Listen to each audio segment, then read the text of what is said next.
Hey everybody, welcome back to our channel. ఈరోజు వీడియోలో మనం స్కూల్లో టీచర్స్ మరియు స్టూడెంట్స్ రోజు మాట్లాడుకునే ఇంగ్లీష్ సెంటెన్సెస్ని ఇంగ్లీష్లో ఏ విధంగా చెప్పాలో ఈ వీడియోలో తెలుసుకుందాం. Okay, let's start. స్కూల్కి వచ్చే సమయంలో ఫస్ట్ వన్, శుభోదయం టీచర్. స్కూల్కి వచ్చినప్పుడు ఇలా చెప్తూ ఉంటారు కదా, good morning teacher. Next one, teacher నేను లోపలికి రావచ్చా? May I come in teacher, అంటే టీచర్ నేను లోపలికి రావచ్చా? నెక్స్ట్ వన్, సారీ నేను ఆలస్యంగా వచ్చాను.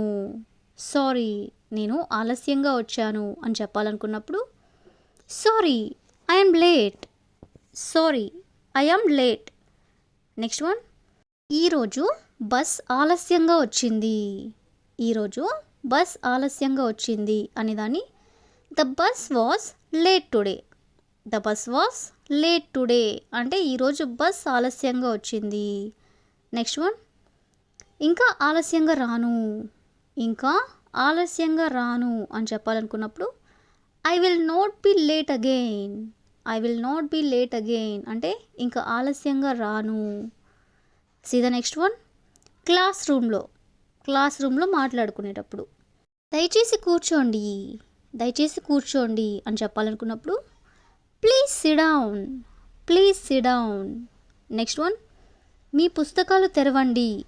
మీ పుస్తకాలు తెరవండి అనేదాన్ని open your books. Open your books. Next one, మీ పుస్తకాలు మూసేయండి. మీ పుస్తకాలు మూసేయండి అనేదాన్ని close your books. Close your books. Next one, జాగ్రత్తగా వినండి. జాగ్రత్తగా వినండి అనేదాన్ని listen carefully. Listen carefully. Next one, నేను చెప్పిన తర్వాత మీరు చెప్పండి. నేను చెప్పిన తర్వాత మీరు చెప్పండి అనేదాన్ని repeat after me. Repeat after me అంటే నేను చెప్పిన తర్వాత మీరు చెప్పండి. See the next one, doubts అడిగేటప్పుడు. డౌట్స్ ఏమన్నా ఉంటే అడిగేటప్పుడు నాకు ఒక సందేహం ఉంది. నాకు ఒక సందేహం ఉంది అనేదాన్ని I have a doubt. I have a doubt. Next one, మళ్ళీ ఎక్స్ప్లెయిన్ చేస్తారా? మీరు మళ్ళీ ఎక్స్ప్లెయిన్ చేస్తారా అనేదాన్ని can you explain again. Can you explain again అంటే మళ్ళీ ఎక్స్ప్లెయిన్ చేస్తారా? నెక్స్ట్ వన్, నాకు అర్థం కాలేదు. నాకు అర్థం కాలేదు అనేదాన్ని I didn't understand. I didn't understand అంటే నాకు అర్థం కాలేదు. నెక్స్ట్ వన్, దయచేసి నిదానంగా మాట్లాడండి. దయచేసి నిదానంగా మాట్లాడండి అనేదాన్ని ప్లీజ్ స్పీక్ స్లోలీ. ప్లీజ్ అంటే దయచేసి, స్పీక్ స్లోలీ అంటే నిదానంగా మాట్లాడండి. నెక్స్ట్ వన్, దీనికి అర్థం ఏమిటి? దీనికి అర్థం ఏమిటి అనేదాన్ని what does this mean. What does this mean అంటే దీనికి అర్థం ఏమిటి? See the next one, homework గురించి అంటే స్కూల్లో హోంవర్క్ గురించి మాట్లాడుకునేటప్పుడు ఫస్ట్ వన్, మీరు మీ హోంవర్క్ పూర్తి చేశారా? టీచర్ ఇలా అడుగుతూ ఉంటారు కదా, దీన్ని ఇంగ్లీష్లో have you completed your homework. Have you completed అంటే మీరు కంప్లీట్ చేశారా? యువర్ హోంవర్క్ అంటే మీ హోంవర్క్ని.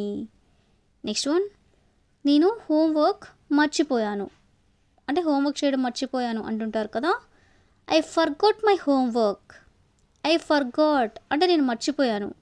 మై హోంవర్క్ అంటే నా హోంవర్క్ని.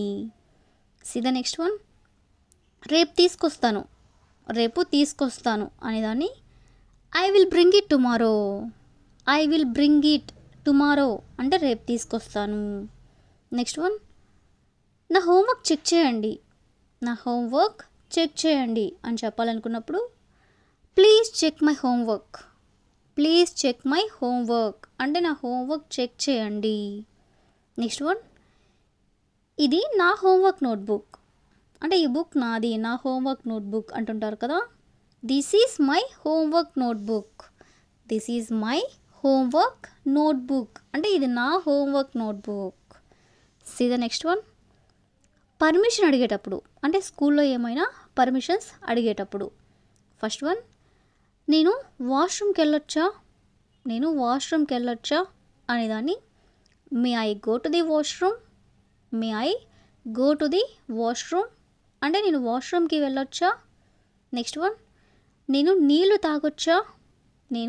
తాగొచ్చా అనేదాన్ని may I drink water. Next one, నీ పెన్ కొద్దిసేపు ఇవ్వవా అంటే కాసేపు నీ పెన్ ఇవ్వవా అని అడగాలనుకున్నప్పుడు may I borrow your pen అంటే నీ పెన్ కొద్దిసేపు ఇవ్వవా. నెక్స్ట్ వన్, నేను ఒక క్వశ్చన్ అడగవచ్చా అని అంటారు కదా ఇంగ్లీష్లో. May I ask a question అంటే నేను ఒక ప్రశ్న అడగవచ్చా. నెక్స్ట్ వన్, ఈరోజు ముందుగా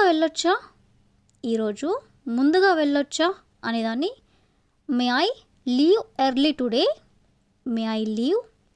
టుడే అంటే ఈరోజు ముందుగా వెళ్ళొచ్చా. నెక్స్ట్ వన్, టీచర్ ఇన్స్ట్రక్షన్స్ అంటే టీచర్ ఏమైనా ఇన్స్ట్రక్షన్స్ ఇస్తున్నప్పుడు దాన్ని మీ నోట్బుక్లో రాయండి అనేదాన్ని right it in your notebook. Next one, క్లాస్లో మాట్లాడొద్దు అనేదాన్ని డోంట్ టాక్ అంటే మాట్లాడొద్దు. ఇన్ ది క్లాస్ అంటే క్లాస్లో. నెక్స్ట్ వన్, పాఠంపై దృష్టి పెట్టండి అనేదాన్ని పే అటెన్షన్ అంటే దృష్టి పెట్టండి. టు ది లెసన్ అంటే పాఠంపై. నెక్స్ట్ వన్, మీ పని త్వరగా పూర్తి చేయండి అని చెప్పాలనుకున్నప్పుడు ఫినిష్ యువర్ వర్క్ ఫాస్ట్ అంటే మీ పని త్వరగా పూర్తి చేయండి. నెక్స్ట్ వన్, మీ అసైన్మెంట్ ఇవ్వండి అని చెప్పాలనుకున్నప్పుడు submit your assignment. Next one, ఫ్రెండ్స్తో మాట్లాడేటప్పుడు అంటే స్కూల్లో ఉన్నప్పుడు ఫ్రెండ్స్తో మాట్లాడేటప్పుడు తర్వాత ఏ క్లాస్ ఉంది అని అడగాలనుకున్నప్పుడు what is the next class. Next one, పాఠం అర్థమైందా ఇలా అడుగుతుంటారు కదా ఇంగ్లీష్లో. Did you understand the lesson అంటే పాఠం అర్థమైందా. నెక్స్ట్ వన్, ఇది నాకు హెల్ప్ చేస్తావా అనేదాన్ని can you help me with this అంటే ఇది నాకు హెల్ప్ చేస్తావా. నెక్స్ట్ వన్, మనము కలిసి చదువుదాం అనేదాన్ని లెట్స్ స్టడీ టుగెదర్ అంటే మనము కలిసి చదువుదాం. నెక్స్ట్ వన్, రేపు పరీక్ష ఉంది అని చెప్పాలనుకున్నప్పుడు the exam is tomorrow. Next one, exams సమయంలో అంటే ఎగ్జామ్స్ జరుగుతున్నప్పుడు నేను పరీక్షకు సిద్ధంగా ఉన్నాను అని చెప్పాలనుకున్నప్పుడు I am ready for the exam. Next one, question paper సులభంగా ఉంది ఇలా అంటుంటారు కదా ఇంగ్లీష్లో. The question paper is easy. Next one, పరీక్ష కష్టంగా ఉంది అనేదాన్ని ద ఎగ్జామ్ వాస్ డిఫికల్ట్ అంటే పరీక్ష కష్టంగా ఉంది. నెక్స్ట్ వన్, నేను అన్ని ఆన్సర్స్ రాశాను అనేదాన్ని I wrote all the answers. Last one, నేను పాస్ అవుతానని ఆశిస్తున్నాను అనేదాన్ని ఐ హోప్ అంటే నేను ఆశిస్తున్నాను. ఐ విల్ పాస్ అంటే నేను పాస్ అవుతానని. సో ఈ విధంగా మనం స్కూల్లో డైలీ యూజ్ అయ్యే ఇంగ్లీష్ సెంటెన్సెస్ని ఇంగ్లీష్లో ఎలా చెప్పాలో తెలుసుకున్నాం కదా. మీకు ఈ వీడియో నచ్చితే లైక్ చేయండి, షేర్ చేయండి. అలాగే మరిన్ని ఇంట్రెస్టింగ్ వీడియోస్ కోసం నా ఛానల్ని మీరు సబ్స్క్రైబ్ చేయండి. Thank you for watching.